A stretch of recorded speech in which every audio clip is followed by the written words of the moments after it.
Good evening, students. Today we are going to continue the chapter 6 Combustion and Flame. In previous classes, we have discussed that what is combustion. We know that combustion is a chemical reaction. In that reaction, fuel react with oxygen to liberate carbon dioxide, water plus light and heat energy. And we have discussed that what are the necessary conditions for combustion. Oxygen, heat and fuel are the necessary condition for combustion. And we have discussed that what is the importance of fuel, what is the importance of oxygen and what is the importance of ignition temperature. And also we have discussed how to control the fire. If we remove any of one necessary things, the fire will be controlled. So these are all the things we have discussed in previous classes. Now we are going to discuss about one of the new topic that is also related to combustion. Do you guess what is that? You may see in your day-to-day life. What is that?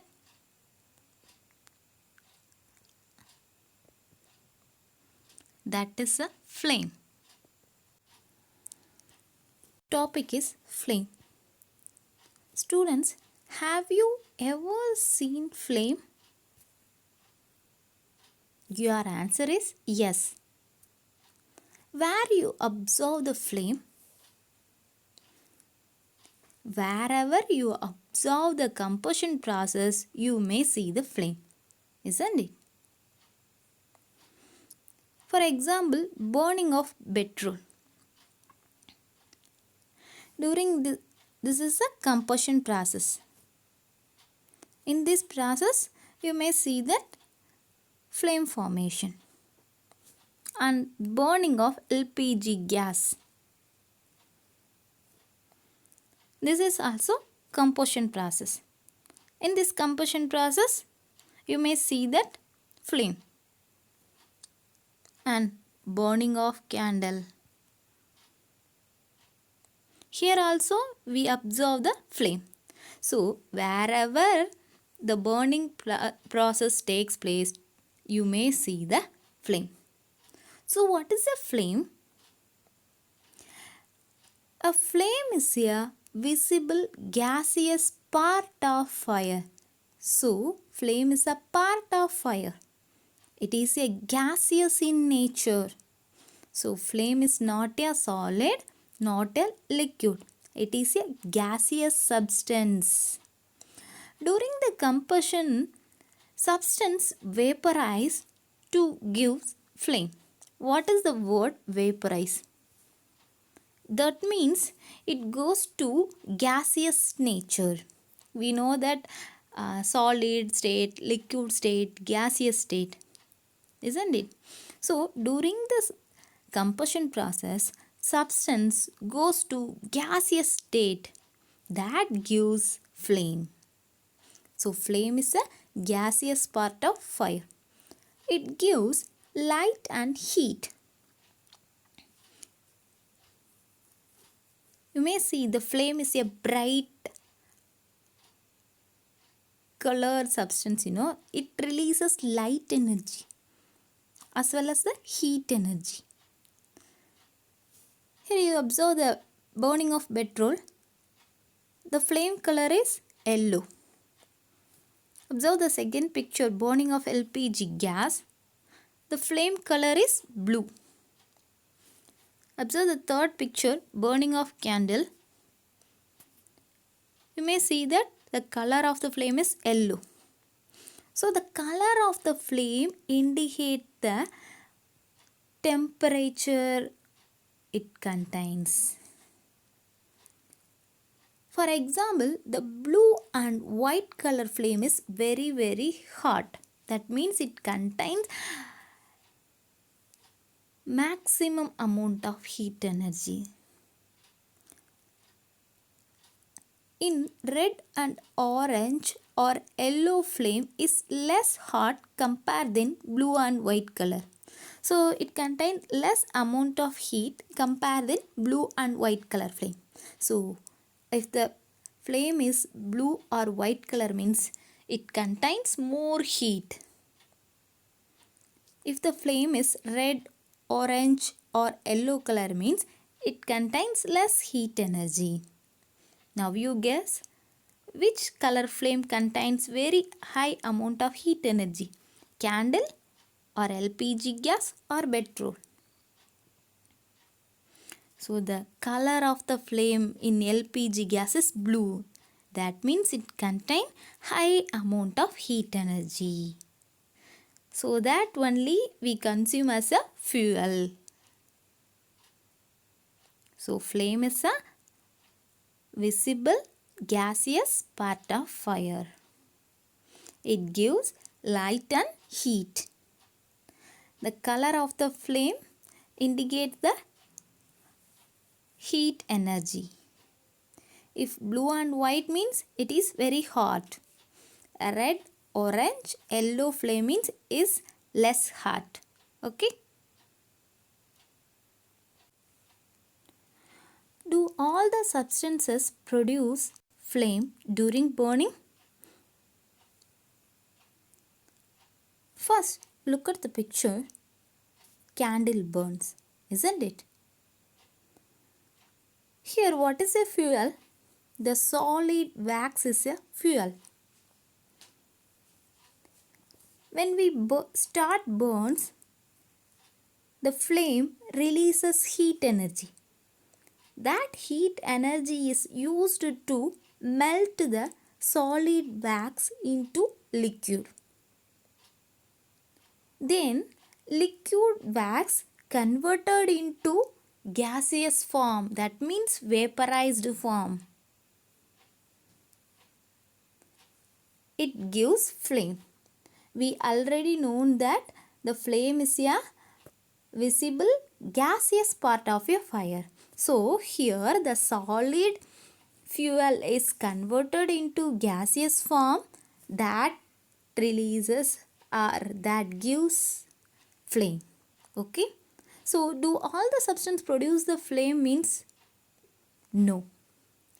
Substance which vaporize during the burning gives off flames. And next,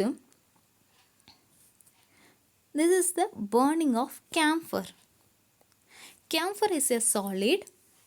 That solid directly convert into the gaseous form. That means vaporized form. So if camphor catches a fire, solid camphor converted into the gaseous form. So it can able to produce the flame. So camphor produce a flame. Candle produce a flame. And next picture, gas stove. Kerosene stove. Here what is the fuel? Kerosene. What is the state of kerosene? Is a liquid state. During the combustion, the liquid kerosene converted into gaseous form. Now you say it produces a flame or not? Yes, it produces flame because during the combustion process it produces the vapor means it gives off flame. So that kerosene convert into that gaseous form, it gives the flame. And next, here it is the burning of charcoal. Have you seen that any flame? No. Why? During the combustion of charcoal, it not vaporized so that it not produce a flame. Now you get the answer for the question. Do all the substances produces flame during burning? Yes or no? No. So, a substance which undergoes the vaporized form during burning, it gives off flames. Okay? Structure of flame. Let us understand the structure of flame. You will need to observe the flame of an ordinary candle. You should notice the color of flames. First, when you light a candle, a combustion reaction takes place. That means fuel react with oxygen to produce carbon dioxide and water vapor and light and heat energy. This is the combustion reaction. So when we light a candle, the combustion reaction starts. During the combustion, heat energy is released. That heat energy is used to convert the solid wax candle into liquid. So now the candle wax is started to melt. That means it converted into liquid form. Then with the help of wick, what is that wick means? That is the small strip. It used to drawn the liquid wax near the burning place.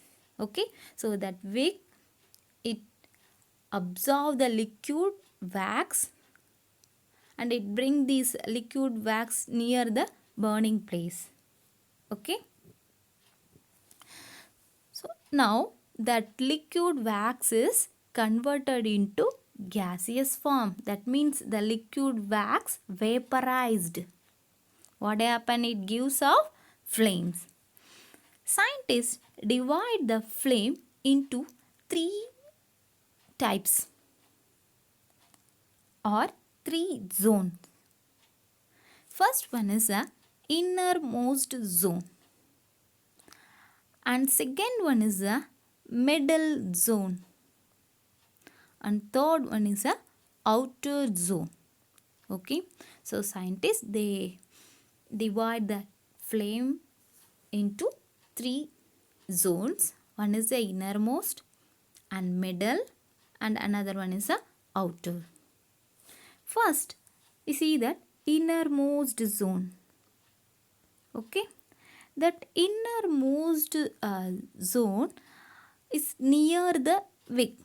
It is closest to wick. You may think this is the hottest part of the flame, but that thinking is wrong. This is the very least hot.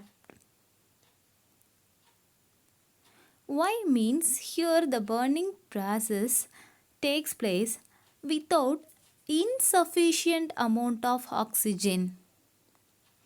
So that innermost part, the oxygen supply is very less. We know that if oxygen supply is less means the combustion process is not completed. That means incomplete combustion takes place. So that during the incomplete combustion, a black color carbon particles produced. We have discussed in previous classes. So during that insufficient supply of oxygen, the combustion process is not completely takes place. So unburnt carbon particles are produced. So that what is the color of the carbon particle? Black color. So this part is black color part of the flame. So the innermost part is a black color part. Why it appears black? Because of carbon particles. That carbon particle is produced by incomplete combustion. Okay. And next, middle zone. Here, the middle zone is the biggest part of a flame. It occupies a more space in a flame. Okay, so middle part is a biggest part. It occupies a more place in flame. The color of the flame here, the color of the flame is shaded from yellow to orange. That means yellow to orange. The shaded. This is the luminous side. What is the luminous word? What is the meaning of the luminous? Luminous means bright, shining. So this part is bright and it's hiding in nature, bright in nature. It emits the light energy. That luminous means it is a bright. Why it appears a bright? Because it releases or emits light. Okay. This part is moderately hot. Not a hottest part, not a least hot. It is moderately hot. Why it is a moderately hot? Because here also that partial combustion takes place. Partial, that half amount of that combustion process takes place. So here the combustion is not completed. Only the combustion happens partially.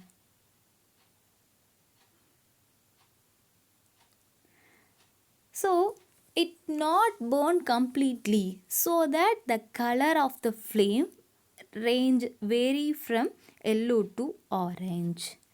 In previous slide we have discussed that blue color flame is a very high amount, contains very high amount of heat compared than yellow or orange, isn't it? So during that partial combustion it releases much small quantity of heat compared than complete combustion. So it appears orange or yellow color. Okay, and next outer part. This is the outer surface. It is the hottest part of a flame.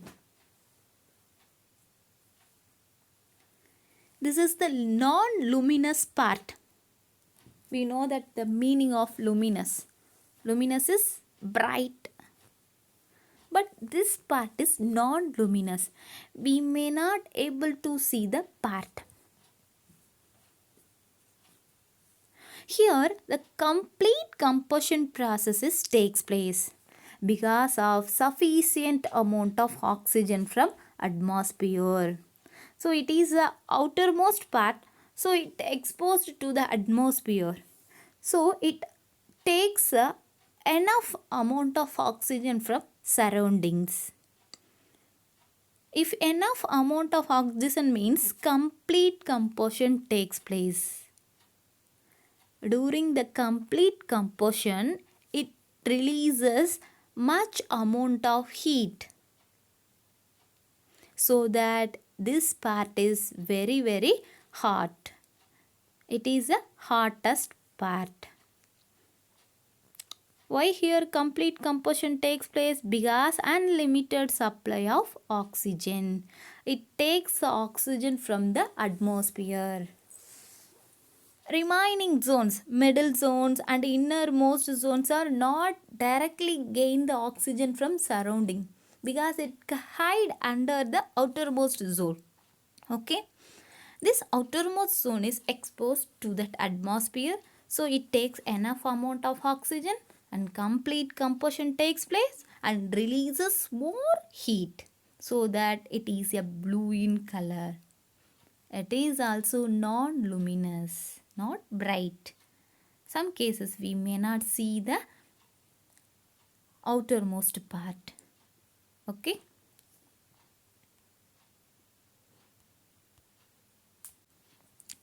Look at this picture. Here the temperature range of the candle flame is mentioned. We know that near the wick, that is the innermost zone. It is a black color part and incomplete combustion takes place. So it releases less amount of heat energy. So near the innermost zone, the temperature is 800 degrees Celsius. It is the least hot part. And middle zone. Here the partial combustion takes place because of limited amount of supply of oxygen. So the color is shaded range from yellow to orange. The temperature range also varied from 1000 to 1200 degrees Celsius. And outermost zone. Here the complete combustion takes place.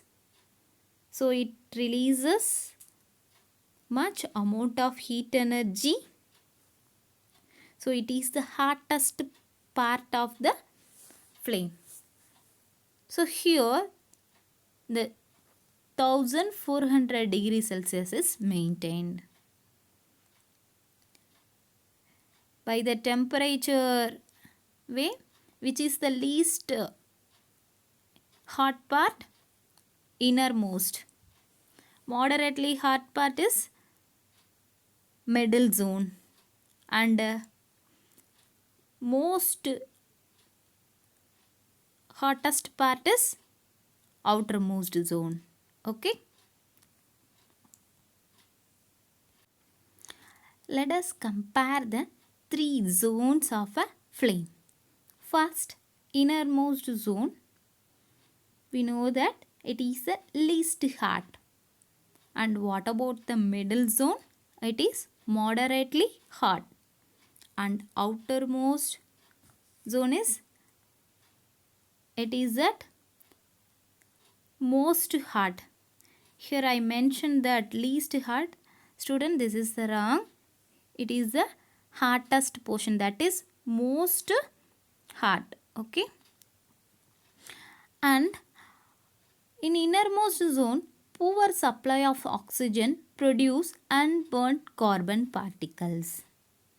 In middle zone, limited supply of oxygen, so partial combustion takes place.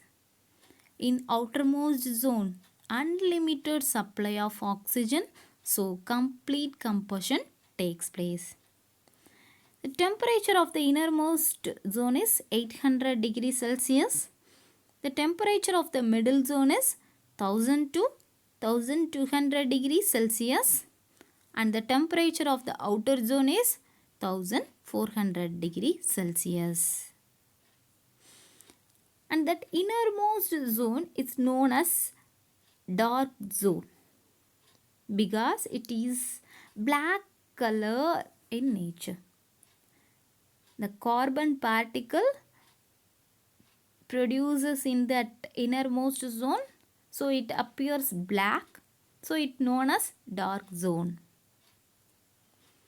And middle zone, this is the luminous part, that is the bright color part of the flame is middle zone, so it known as luminous zone. So other name of middle zone is what? Luminous zone. And outer zone, this is the non-luminous part of the flame. Sometimes we may not able to see the outermost zone. It may not bright. So it known as non-luminous zone. Okay. Students, let us do one small activity. Okay. So let me take a small burning candle. And we introduce a glass piece or metal piece in a luminous zone of the flame.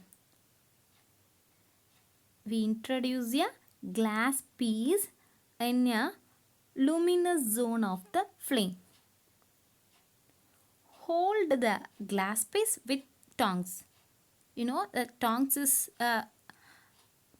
used to hold the substance. With the help of tongs, we place the glass piece in the luminous zone. Luminous zone means what zone? Middle zone. We know that the middle zone, that partial amount of combustion takes place. During the partial amount of combustion, it releases unburned carbon particle, isn't it? So hold the glass piece with about 10 to 30 seconds. Then we remove the glass piece and observe that. If you may see these kind of appearance, that means the glass is surrounded by that blackish ring like substance. A circular blackish ring is formed on the glass plate. That indicate what? It indicates that deposition of unburnt carbon particle on the surface of glass.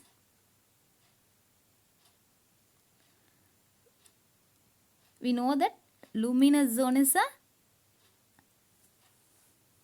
partial combustion takes place. So during that combustion,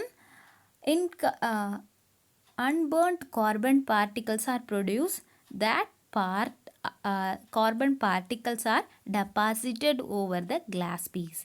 So we may able to see the black color ring on the glass piece. Okay, so in this activity we concluded that incomplete combustion takes place in luminous zone. Okay, let us do the activity with copper wire. Here also we take the burning candle. Instead of that glass plate, we take that copper wire. We hold the copper wire using the tongs. Now we place the copper wire on the top of the flame and keep it in 10 to 30 seconds. What do you observe? You may see that copper tip is yellow, red in color, red hot color. You may see that copper wire appears red hot. Do you know why? Here the complete on the top, which is the topmost layer, outermost layer is outermost zone. That is the non-luminous zone. In this zone, complete combustion takes place. So during this complete combustion, enormous amount of heat energy is released. That heat energy makes that copper wire into red hot. So from this activity, what do you conclude? That non-luminous zone is very hot compared than luminous zone. Okay children, so in this class we have discussed that what is a flame and the what kind of substance gives flames and what is the structure of flame and what are the zones present in it. What is the temperature present in each zone? And we have do some activity. From this activity we conclude luminous zone is least hot compared than non-luminous zone. Okay. Thank you children. Next class we have discussed another topic. Thank you.